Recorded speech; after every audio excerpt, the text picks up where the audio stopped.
What if I file and I get denied? I'm looking at all the YouTube VA disability influencers, and I am just confused by the Church of VA Disability, and everyone's telling me what I should do. But why would I go through all this if I'm just going to be denied because everyone else is saying that? Maybe they won't. You don't know. You have a greater chance of them not denying you if you follow some of the advice that we're going to be handing out during these sessions. Open ranks, march! I can't change what the rater's going to do. I can't change what the examiner's going to say or do. I can only change what I submit.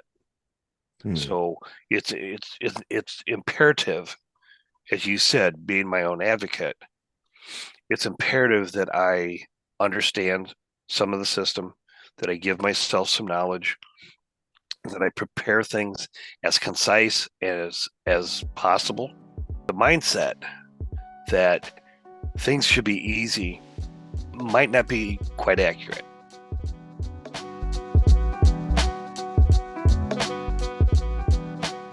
Unfortunately, what we have too is on the blogs, we have people that are well-meaning, but they're giving advice. They're stating that this is the way the VA works, or this is what should be done, and they could be very well wrong. And of course, the argument is, well, that's the way it went when I filed my claim. Great.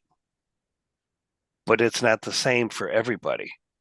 Unless you can match up the same person given the evidence to the same C&P examiner and the same rater, they're going to be different. They're like snowflakes, okay? Because you may not get that exact combination every time. The question I usually ask a veteran is, okay, the person you're getting this information from is, who are they? What are their credentials? Now, if you have a heart condition and own a Lamborghini, are you going to have your cardiologist tune up your car? Okay. No, because they're not experts in that field. Okay. So when you're looking at what's posted on Facebook, and there's some wonderful people on Facebook, don't get me wrong, a lot of the admin work for the VA and they have vast experience.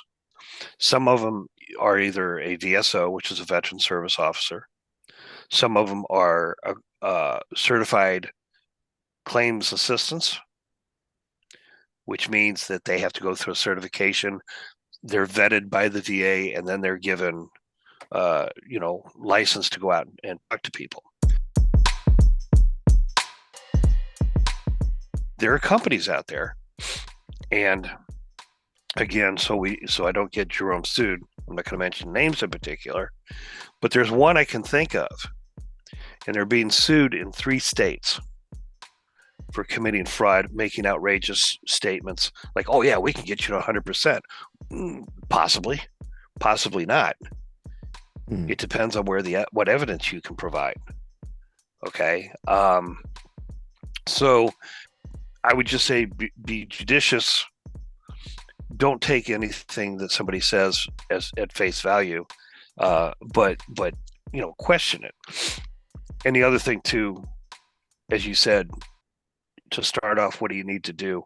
One of them is you need to educate yourself and be your best advocate.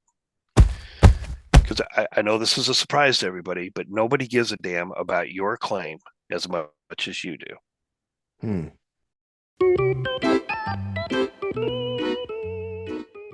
The VSO may mean well, but he's not losing sleep at night because you're not getting a paycheck, or you're not getting whatever condition service connected.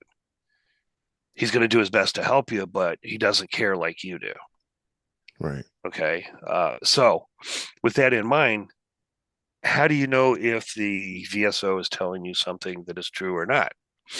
The example I have, vets who tell me all the time that their VSO told them you don't have to worry about submitting personal statements because they're not going to read them, and it's not going to do any good.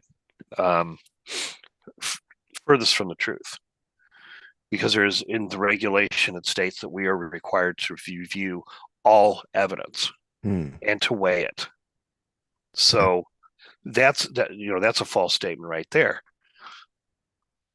And unfortunately, they may have picked up, and it could be a speculation on their part, or they had somebody who told them who told somebody, and so on.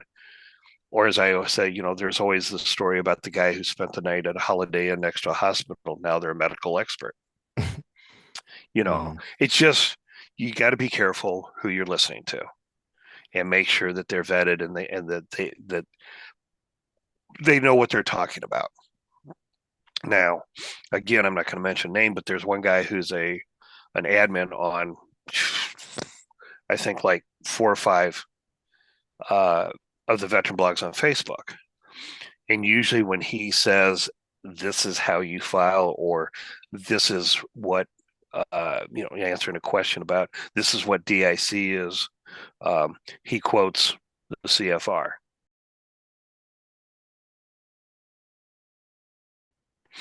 So again, you need to know, because knowledge is power. You need to know the ins and outs of the VA by doing your own self-study. Close ranks, march!